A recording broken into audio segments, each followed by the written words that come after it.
Howdy, we did our interpersonal communication project on one of them days. Now, moving on into the introduction to one of them days, we have our two main characters. Here is Drew.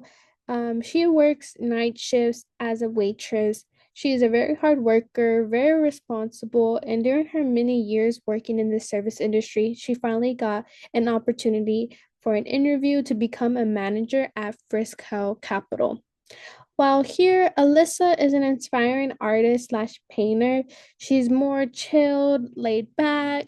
She struggles with her unreliable boyfriend named Krishan. She makes impulsive decisions and gets easily distracted. Despite their differences, they are best friends and roommates. And during this whole entire time, they race against time in funny situations to try not to get evicted from their apartment. Now, moving on into the reason why they're getting evicted in the first place. Well, one day while Drew got out of her night shift, she came home trying to sleep in before her big interview with Frisco Capital. But she got woken up by her landlord banging on their door saying that they haven't paid rent that month. While Drew was trying to explain to him that he should have got the money, he said he hasn't and that he's going to evict him by that night. Then once he leaves, Drew confronts Alyssa on what happened to the money, why is he banging on the door, and Alyssa says that she gave the money to Krishan. They get into a big argument but before they confront Krishan, and by the time they try to confront him, he disappears. He runs away with the money. And he runs away to Bernice's house, which is the girl he's been cheating on with Alyssa. And so whenever Alyssa confronts Krishan at Bernice's house, she asks what happened to the money. He said he spent the rent money on his t-shirt business. So now they're trying to come up with ideas to how to raise the money for rent. So they try to get a loan at the bank, donate blood, and they even try to sell stolen Air Jordans, leading to a whole bunch of chaos at the end. After Drew's interview, it is cut early because of a fight going on between Alyssa and Bernice. So now they fall into deeper trouble with a gangster called King Lolo, who demands 5,000 for the stolen Jordans. Now they're evicted and out of options. Now they turn to Alyssa's paintings um to like a big art gallery that successfully raised a lot of money. However, Alyssa plots to avoid paying King Lolo, resulting in a violent confrontation that ends with their apartment catching on fire.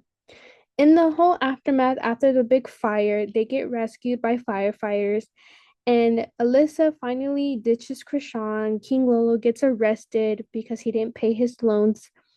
And now Drew lands her manager job, and Alyssa gains recognition as a painter. And now they move back into a renovated apartment, and the relationship is stronger than ever. Now I'm going to pass it on to Caroline, and she's going to talk about the first theory. Hi, I'm Caroline, and I'm going to discuss our first theory, which is listening. First, listening is not just hearing the other person, but it's hearing them and trying to understand what they mean by what they're saying.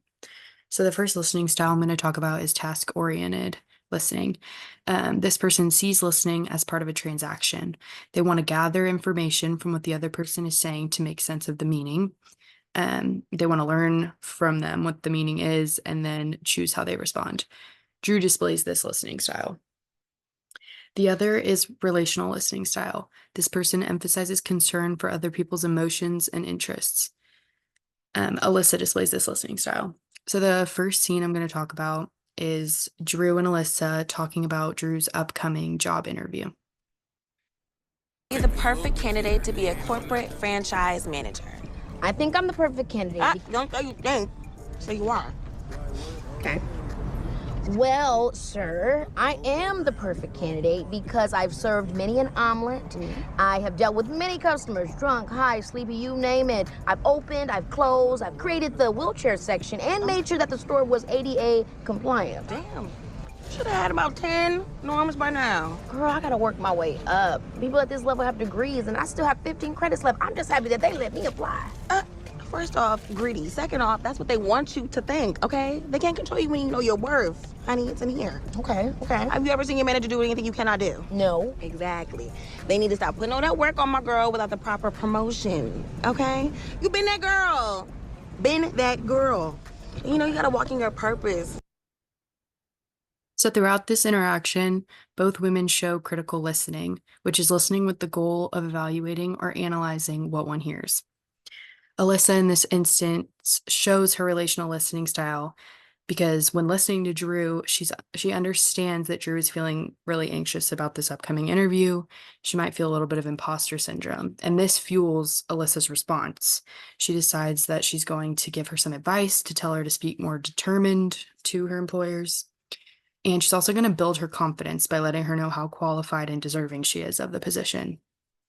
In turn, Drew displays her task-oriented listening style by really listening to Alyssa. She nods her head, she says, okay, she understands what she's saying, she listens to the advice, and later in the movie, we see her take this advice and this newfound confidence into her interview. So she actually does use and apply what she heard from Alyssa.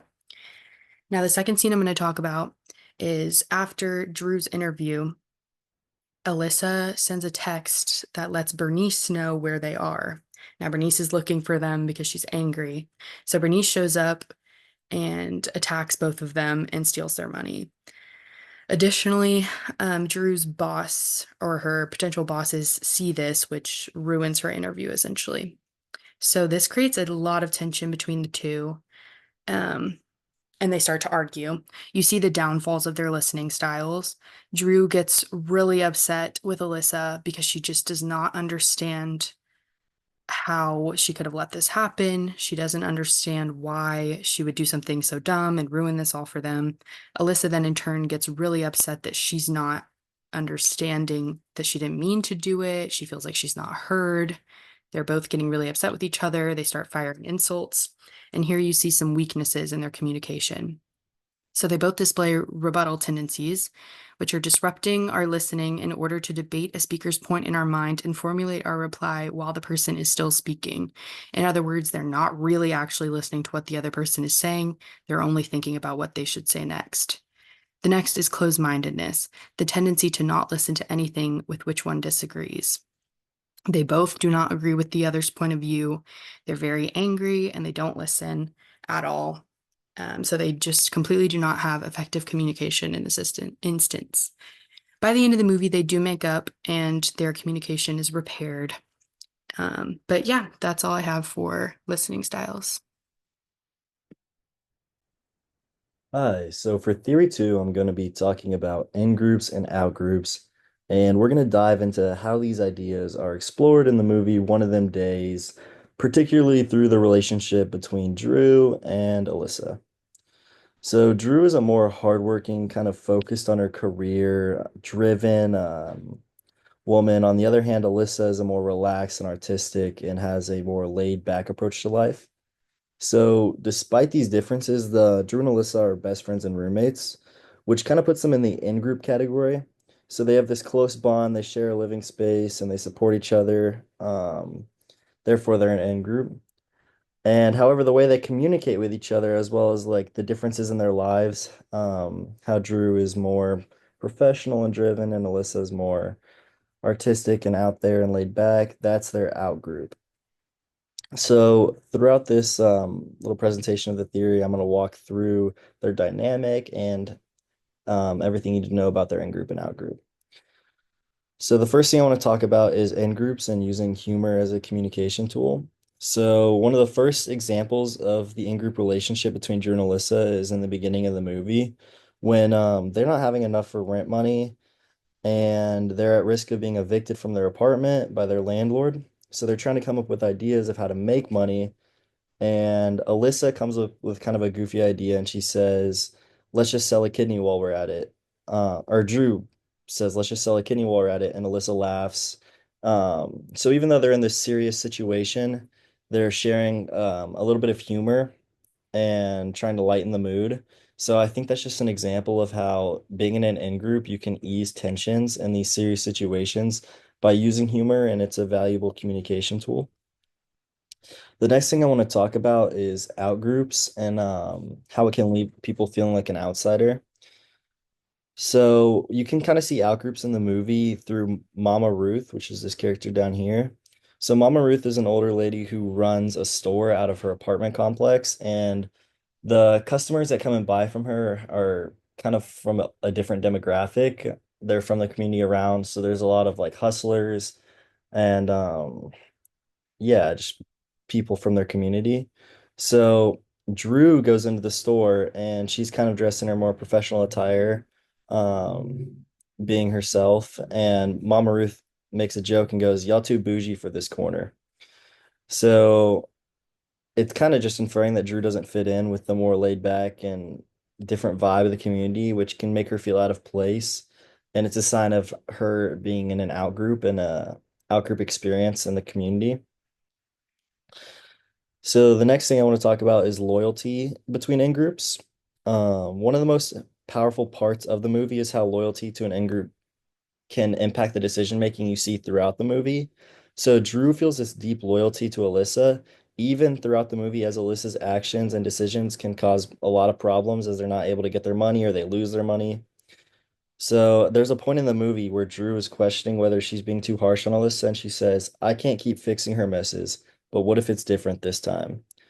And this line really stuck out to me because it shows the internal conflict that we're facing, and we face every day when you're really loyal to someone and you just don't know what to do because you're a part of that in group and you feel like you're attached to them.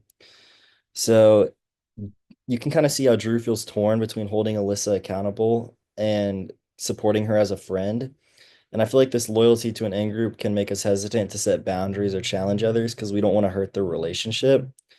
But also loyalty can mean pushing people that we care about and wanting them to do better. So I just thought that was cool to see throughout the movie. And the last thing I want to touch on is growth and openness to outgroups. So as the movie progresses, Drew and Alyssa are forced to step outside of their usual in-group dynamic. And at one point, Drew starts to realize that she's not gonna be able to solve the problem of making back their rent money on her own. So she turns to Alyssa, and they start selling Alyssa's art and utilizing her creativity and talents. Even though it's not something typically that Drew values, like Alyssa's ideas, she most of the movie you see she's trying to solve the problems on her own. And this is huge because it just shows Drew's ability to accept that sometimes being a part of an in-group means letting go of control and trusting her partner. So she's used to being the one who like kind of has everything figured out, but now she's relying on Alyssa, even though her strengths are different from hers. And this is a powerful reminder of how in-groups just need to be flexible, and we all have our strengths and willingness or weaknesses. So Drew being able to take an idea from an out group, being Alyssa's different talents and strengths, and incorporate that, they were just able to generate a new solution. They were able to make their money back. So that is everything I have to talk about for in groups and out groups, and I'm going to pass it on to Quinn to talk about theory number 3. And today we will be looking at the interpersonal relationship between two best friends, Drew and Alyssa, and in the movie One of Them Days. I'm going to be discussing our theory number 3, which is nonverbal communication. And to start off, what exactly is an interpersonal relationship? It's the associations, interactions, and bonds that exist between individuals. We will specifically be looking at the nonverbal communication between the two best friends. Nonverbal communication is the act of relaying a message without the use of actual words. Throughout the movie, there's always some type of nonverbal communication happening, whether it's intended or not. I'm going to go over a couple. So the first form of nonverbal communication that I'm going to talk about today is the communication with the eyes, as we went over in chapter 6, also known as the oculesics. In the movie, we have the two best friends that are always dealing with financial issues and struggle to make ends meet. They're desperate to make a little extra money. One scene this is present is when they go to the blood bank to make some money, and Drew is the one donating. You can tell she's a little uncomfortable and nervous. That's when she tells the nurse, "Take it easy, needles make me a little squeamish." And then the nurse replies with, "Join the club, girl, today's my first day." That's when Drew signals Alyssa with a look. She's even more scared and that this nurse is crazy, almost as a cry for help. When Alyssa picks up on this cue, she immediately reminds Drew to breathe, and they are doing it for the money to try to calm her down. If Drew didn't use the nonverbal communication tactic, and instead if she just flat out expressed how she was feeling with words, it could have led to the nurse being more nervous and scared too, and risk the chance of messing up. The funny thing is that it ended in a disaster anyway because the nurse. The second form of nonverbal communication used was paralanguage. What's happening in this scene is Drew has finally had enough with Alyssa and her life choices. So she decides to call her out and tell her to open her eyes. She uses paralanguage in doing so. She changes her pitch and volume with certain points she wants to highlight. Like when saying, "You're chasing around a guy that cares more about his shoes than you." She went from a low pitch and volume to a high to emphasize that he doesn't care about her. In using this form of communication, it can really emphasize what she's trying to say. She needs to open her eyes and do something about it. Stop letting him control her life. With doing so, not only was she saying how she felt, but the nonverbal communication spoke while doing so. After she told her how she felt, she used the power of silence to make a point, letting all the information she told her sit in and marinate. Because sometimes saying nothing can be saying more. The last form that I will be talking about is the use of proxemics. The girls are running from King Lola, who's trying to kill them because he wants his money. They hide under a car, holding each other's hands and making sure they are close. Although they aren't talking, they're still communicating by doing so. They use this form of communication to communicate to each other that they are in this together and that they have each other and they're staying by their sides, reassuring that they can count on one another by holding hands and keeping close. If they were to talk at this moment, they could risk the chance of getting caught and even killed. So using nonverbal communication ultimately saves their life. The way they hold each other and the distance at which they are, you can tell they love each other, and they tell each other that just by using nonverbal communication of proximity. I'm going to pass it on to Paul now to conclude all the theories. So I'm Paul Flowers, and I will be presenting the conclusion or the summary and analysis of the report we did on one of them days, our interpersonal communication group project. So, as you know, we watched this whole movie and we figured out, okay, what are some theories that apply to this? We chose three theories. We did the listening theory as our first one. We did our in-group and out-groups theories as our second one. And we did our nonverbal communication theory as our third one.